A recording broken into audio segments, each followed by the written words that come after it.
Hey guys, Luke here, and welcome back to Season 3, Episode 10 of my James Hart Be a Pro career mode on Rugby League Live 3. Now in this episode, we're actually going to be going over the games against the Warriors, and it's going to be followed up by a game against Melbourne Storm. So we actually have some really tough games coming up against us. I think Melbourne actually really good side in this game. They got a lot of overpowered players, Cronk and Slater, assuming they're still there. Can't remember if they actually are.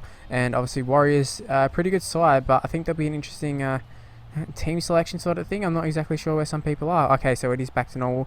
The last time we played them, there was no Sean Johnson, I think. Pretty sure there was no Sean Johnson. Townsend was gone too, so it was like a weird combination, but looks to be all back to normal. Lulawai and Johnson in the half, so they seem to be good as gold at this stage. So there's the kickoff. There's the first bit of play here. So usually we cut away, but it's actually going to be a bit of action for James Hart here as he comes up with a tackle around the legs there. I don't know who it was on, but he did some pretty good work there. And you see here James Hart taking it to the line. He's going to be brought down by Tompkins. Actually missed the tackle, which is really Tompkins-esque, but I think it was Madalino and someone else came up with the tackle there. You see James Hart putting up a bomb, I think it was, and it was taken by Josh Morris possibly, but he was held up and it was a handover, so that was a little bit disappointing. But we're actually playing pretty decent, but that just seems to be just the common theme with us. But you can see we win a penalty, and keep the goal is Trent Hawkinson, so it's 1-1, and we've got a 2-0 lead. It's a little bit of a soccer scoreline at this stage, and you see James Hart in open flight. He is Tompkins coming across. Can we beat him? We can not beat him, and if we did beat him, we had Johnson right on the heels as well, so wasn't really much we could do there, but we do beat another few players as well, and we're in a gap here, and it is Sean Johnson this time coming across and making the tackle. So it's just Johnson and Tompkins. You can't really beat this Warrior side in space. They just got too much pace, but they go on the short side here, which is just something like, if you're playing, guys, just keep an eye out for all these dummy half runs in this sort of position. Unfortunately for us, Tompkins comes up with an offload, but then they end up doing an offload of their own. I think it is Josh Morris who just bumped off one player and goes and scores as well. So we should have an 8-point lead coming up with the kick to Hawkinson. So James Hart looking pretty comfortable with the Bulldogs here. And James Hart hasn't actually scored. He hasn't really... I mean, that little play before he was involved in from the tackle, but he hasn't stamped his authority in the game as well. But he's going to take on Tompkins here. He's going for the corner. Tompkins coming across. He cuts back inside. And yet again, Sean motherfucking Johnson makes a tackle. Get out of here, Johnson. And then they're just throwing it around the Warriors. He's right before half time, so they get it to Vadify. They're going for the Radradra tactic. Fortunately for them, or fortunately for us I should say, it ended up working out quite nicely as we just made the tackle, get away a penalty, but we made it to half time, which is what we needed to do. Now we start off the game here, start the second half here, with Fake going for a kick, and we really should have maybe just done the kick, but I'd say in terms of field position we end up in probably the same field position as we would have had I ended up kicking anyways. But right here we just beat another player here. We're just wrong footing all these big forwards, and it's the players like Tompkins who can keep up with us that are really the only thing stopping us from getting tries. With Vadavai, the beast doesn't get bumped off too often, but we just shrug him off just there. It was like all those superhero movies where you got like 10 people on them and they just jump up and just push them all off. It was pretty awesome. Beast doesn't get smashed too often, and he did. And James Hart follows it up with a big tackle just there. Now right here, Tompkins clutches the air, and it's Carter, I think it is, who ends up coming up with a crucial tackle, but they get it out to Hawkinson. He gets it off to, I'm not sure exactly who it is, but he's going to be held over the line. It's our winger anyway, so I don't know exactly who it is though. Might have been Tyron Phillips or someone. We take a little scoot out dummy half there.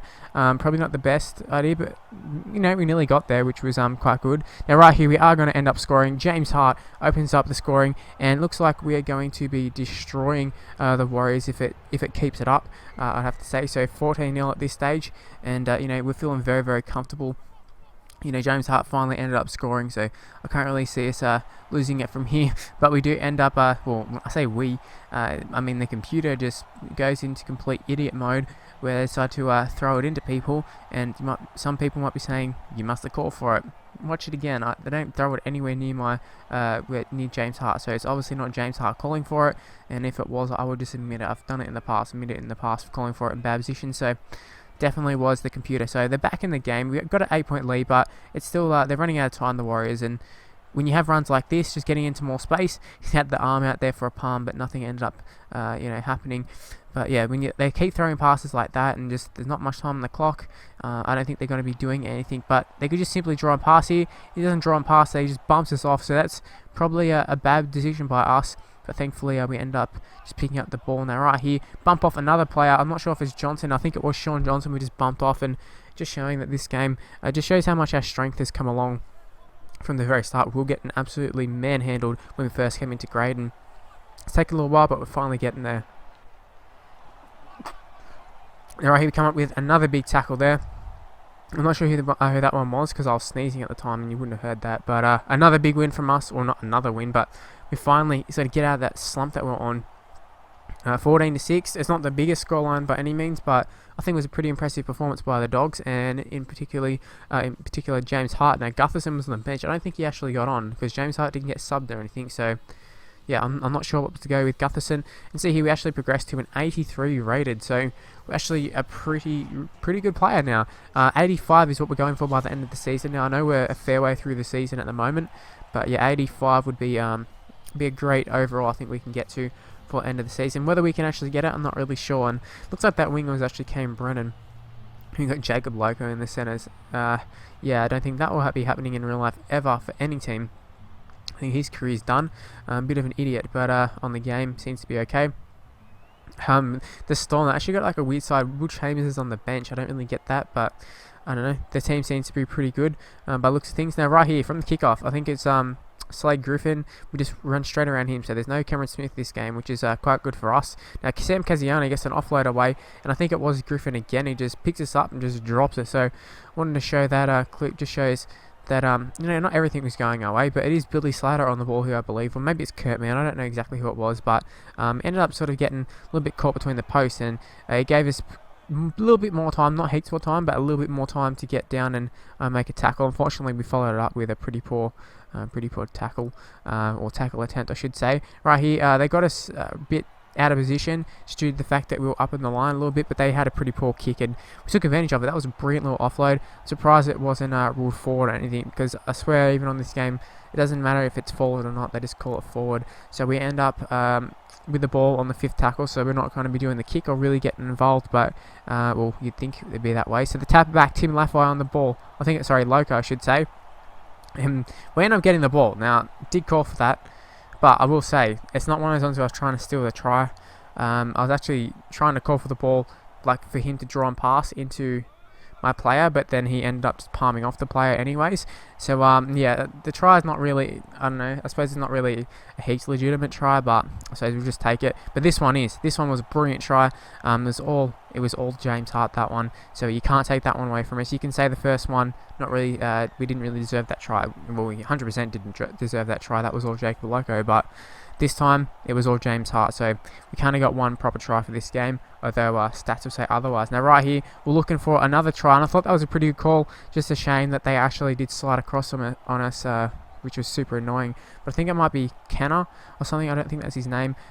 He got there down the wing, but we made a pretty good tackle. Now they put in a kick, which I thought about leaving, and I just wanted to show that we ended up sort of getting stuck in our own end a little bit, just due to the fact that we didn't leave it. Now right here, I thought that was going to be a really nice offload, but Kaziano, obviously he's pretty big, couldn't just get in position, and also it was a bad pass in the end, so really shouldn't have offloaded that one, but I'd say, we had to take a chance there. I thought it was worth taking the chance. 10-0 after 32 minutes. Looking pretty good. There's another run by us, and it's going to be followed up by another highlight. They cut back inside. Josh Reynolds kicks it, and it's looking pretty good for a 40-20. You can see there, it keeps rolling, and there's the 40-20. Unfortunately, we couldn't do anything. I think James Hart might have even thrown a forward pass right from the start, or something along the lines of that, something dumb. You see right here, just backing off, waiting to see if anybody will come up with him, waiting to see if any support arrives to this guy, and nothing happened. We took him around the legs, and took him also into half time. So James Hart on 133. I'm not sure exactly what it would have been had we not scored that, but I suggest that Loco would have been up into about the 60 region, maybe the 90s,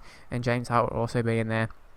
Right here, there's going to be a 40-20 to Storm now. It's caught a bit slack in there.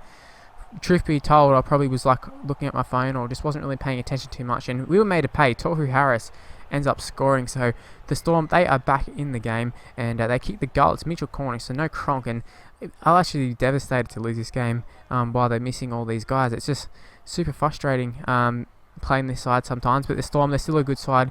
Griffin ripped us apart on my West Tigers one time. So I know some of these replacements are quite good. Cornish is really good in the game as well, so maybe Cronk's not even at the club, I don't know. Maybe the same for Cameron Smith, but they got enough good players that, you know, losing to them is not a big deal. It's just the position that we're in. So 10-6, we're still looking pretty good. By no means are we looking like losing at this stage, and that's a nice little offload there. But Michael Leach, I don't know what the hell that offload was. The ones leading up to it, there was a nice little bit of passing, just ball movement, but he's going to fall back to Tohu Harris. He gets the ball off to Billy Slater, who's in that fullback position. So that actually was Billy Slater, not Kurt Mann, not anyone else. And you know, we've got about 15 minutes, a little bit less, about 13 minutes actually, to try and retrieve something out of this game, which is, you know, it's a little bit daunting because under pressure we don't really seem to score tries too often. But we can't, with a pretty nice tackle there. Instead of scoring tries, we're having to defend tries, which is quite annoying. But James Hart comes up with a pretty nice run. Can he get it around Slater? No, he can't. Billy Slater's probably the best fullback on this game in terms of he's really, really fast. Probably the fastest in the game, and just very, very mobile. Just really, really good player. As to why I used him in the YouTuber showdown with Insane. See right here, there was 80th minute, fifth tackle. What happened was we decided to run it because obviously we needed to score or, you know, get a penalty or something, and James Hart created an overlap on that side. We get it to Jacob Loco, and Jacob Loco was probably on drugs at this stage, probably the cocaine or whatever he does, and decided to just kick it out. I couldn't believe it, and I was absolutely furious. I think I even ranted a little bit to some family members about how dumb that was and how we just lost that game.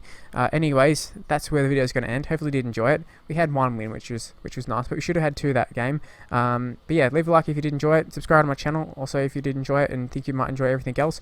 Follow me on Twitter at Mr. Luke MIT. Facebook page in the description below. Second channel's Gaming with Mr. Luke. And yeah, I'll see you in my next video. Bye guys.